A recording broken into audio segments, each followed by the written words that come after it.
Kala ko Hi siya na. guys. Si Juday pala to. Ay, ang ganda ko naman. Charis. Juday, ang ganda mo ah. Alam mo, Juday, magpapayat ka. Medyo ano, ang ganda ng batang to, guys. Maniwala kayo. Siguro pag nag-glow up to, ang ganda na ito. Maniwala kayo. No, ito yung susunod sa yapak ni Rachel Morales Matubang.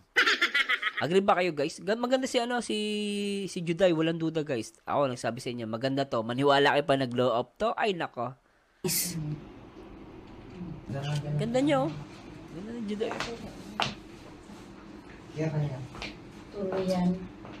Para na siyang tawag dito, nakalimutan ko guys, yung Korean, no? Yung sa mga Japanese na pelikula na papanood natin. Parang si Queen Amidala ng Star Wars. Kung nanonood ganun sa mga Star Wars fans dyan, no? Kilala si Queen Amidala.